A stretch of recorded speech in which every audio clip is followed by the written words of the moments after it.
everyone and welcome to Knit Grit. My name is Cody and in today's video we're going to go over how to make a cute little iCord. This is a knitting pattern, so I know my name is Knit Grit, but I tend to do a lot more crochet videos. I'm surprised more people have not called me out on it about how inaccurate my name is, but I do know how to knit. You know, lo and behold. And I do have some tutorials down below. I have a knitting 101 playlist. This will be added to it shortly because this is a fairly simple basic skill that is actually a really good skill to have in your arsenal of, things to know for knitting. So I'm going to show how to do two different iCords, and I'm going to be using this in my next tutorial as a scarf. You can use this as a scarf for the Luna Squish or for the Luna Baby. This is basically the same size. I'm going to be showing how to make this cute little snowman. My next tutorial is going to be how to do the base, and then the video after that is going to be how to do the accessories, so stay tuned for that. I'm going to put them over here. But essentially, when you're doing an iCord, all you need is just some yarn and your knitting needles. You can use any kind of knitting needles that you would like. I am going to be using some 9-inch long circular knitting needles in a 4mm. I believe that is also in a size US 6. So there's a reason why I'm using smaller knitting needles. I prefer using circulars when I'm doing my iCord, but you can use double pointeds if you would like to use double pointeds, or just capped end ones. You can do however you like to do it. So there are a couple different ways that you can do an iCord. An iCord is essentially just working over and over again with your same 3 stitches, just going up and up and up and up. But the way that you do that is what makes it unique. I'm going to be using I Love This Cotton, and I'm going to work off the assumption that you know how to cast on at this point and how to knit. Again, I have tutorials for that down below if you get confused. So I'm going to be using a long tail cast on method. This knits your first round for you.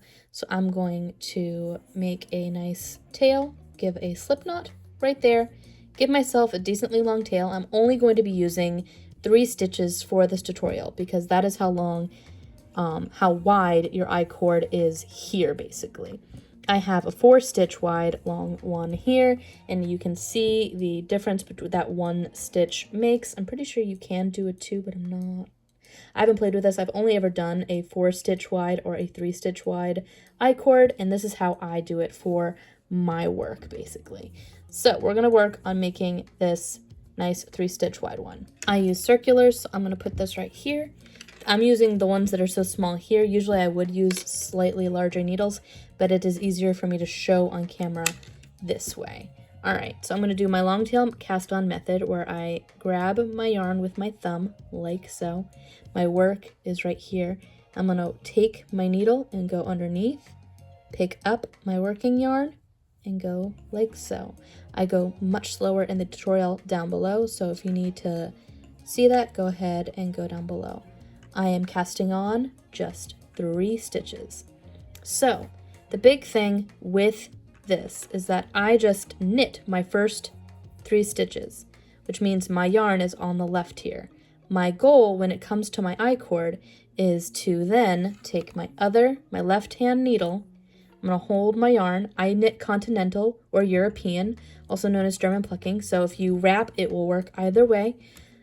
You're going to take your stitches and put it onto your left needle. You can do this a couple different ways. You can either A, pick them up with your left needle, literally picking them up like so, or what I prefer to do as I take them back over, I prefer to take my stitches and drag them like so onto my left needle. I just kind of like let it flow to the other side, basically.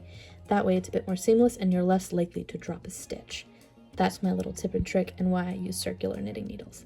So here, now that your work is on your left needle, your working needle, you're going to take your right needle and you're going to start knitting like normal.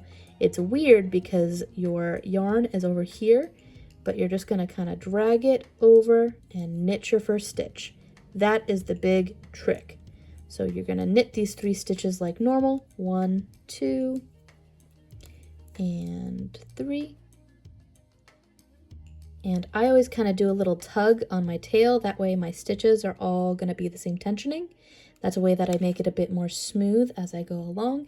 And now I'm going to take my work and go and take it back on the left needle. All right, and then you just keep doing that over and over and over again until it is the length that you want. 1, 2, and 3. Tug on my tail, give it a little wiggle, and keep going. I'll show you what this will look like after you've done it for quite a few rounds. This one was done for 12 inches. That one was done for 16. That's what I do for scarves for the Luna baby and for the Luna squish. If you're curious, I will have links for my Knitting 101 playlist down below, but basically this is how easy an iCord is. I am back on my left needle and I'm just gonna knit like normal. 1, and I try to always pull my stitch tight on the first one just to make it so that there's no gap happening. And then I take my bottom and I give it a wiggle and I move my yarn back to my left needle. Just kind of keep going and going and going. And I don't drop my stitches that way because I hate dropping stitches. I can crochet all day and not drop a stitch because that's just not how crochet works. But with knitting, and I wiggle, that way it's all the same tensioning. Move over to the other needle. It's just, I hate dropping stitches because it just feels like it can happen at any second. And so see here how the stitch wants to kind of pull open and be a bit wider? That's why I kind of pull this stitch. Oop, I split my yarn there. There we go. Pull that tight and hold it while you're dragging it off, and that'll make it a little easier. That's pretty much all there is to this. And I'll show you how I hide my tails as soon as I get this to the length that I want. Be right back. All right, so these two have been made the exact same size. So now what we're going to want to do is we're going to want to cast off. So now that I've got my last stitches here, I'm going to bring them back over to my left hook, left needle. I'm used to crochet terms, sorry. I'm going to bring it over to my left needle, and I'm going to do another row as if I was doing it normally. So I'm going to pick up my first stitch, then I'm going to go into my second stitch and do another knit on that. And so I've knit my first 2 stitches, but I'm going to take my left needle and drag my very first stitch over my middle stitch, basically, over my second one. And that drags it over. I'm then going to pick up my last stitch and do a little knit, and then I'm going to take my middle stitch now, or my rightmost stitch. I'm going to drag that over.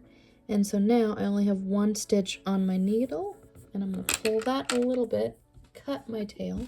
There's some scissors. Cut my tail. And now that I've cut my tail, I'm going to take my last stitch and pull it all the way through. And that is pretty much finished off. What I like to do from here, though, is I like to take my darning needle, and I'm going to take my tail, I'm going to fish it through the tube that I essentially just created. So I'm going to go to the closest point. So I'm going to go right here. I'm going to try to fish my needle, my darning needle, down the center of it. I'm not trying to go out any which side. I'm literally just trying to go down the center of it. If you can see your darning needle, like right there, then it's not going where you want it to go. So see here, we're just going down the tube as best as we can. And I try to go for as far down as I can. Oop, inside the tube.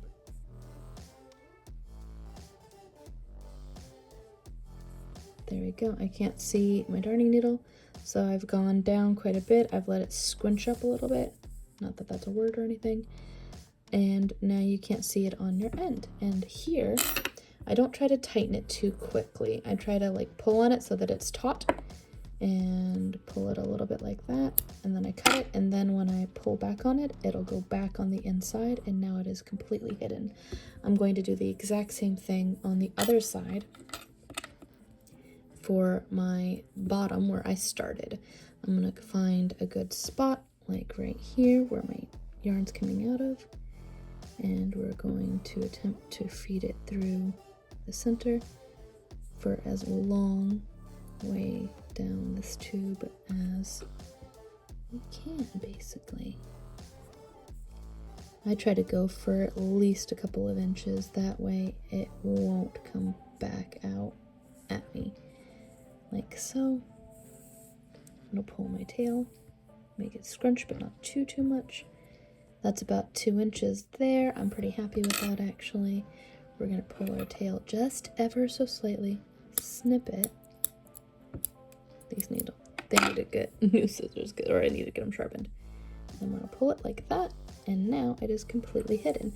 And what I like about this is I'm going to be using these as scarves, basically. It's super cute. This green one is not the one that I'm going to be using for this snowman. I'm going to be doing another snowman, and I'm going to do the inverse colors. So for this snowman, I made him I bring my 2 little ends together. I'm going to tie it in a little knot around his neck, and it looks like a little scarf. I like the idea of having crocheted mittens and earmuffs, but knit accessories like his little scarf. You could easily do a chain and just single crochet down the chain, but I think this gives it a different effect and a different look. So I really like how this turned out for him. And if you are looking for any more basic 101 patterns, I have a playlist down below for knitting. I also have a bunch of crochet playlists if you're interested in learning how to crochet instead. I do a lot of amigurumi, which is going to be what this is. This is coming up, and I'm hopefully going to be posting that.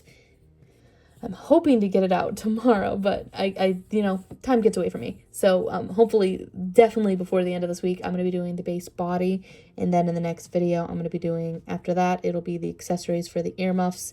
And basically the arms and the mittens will be in after that. But this is the scarf that I'm using for that pattern. You can use these on any of my Baby Lunas or my Luna Squishes, or even just any kind of accessories that you're working on for your own projects. I don't know how you got here, but basically I'm happy that you're here, and I want to say thank you to all of my subscribers, and have a happy holiday.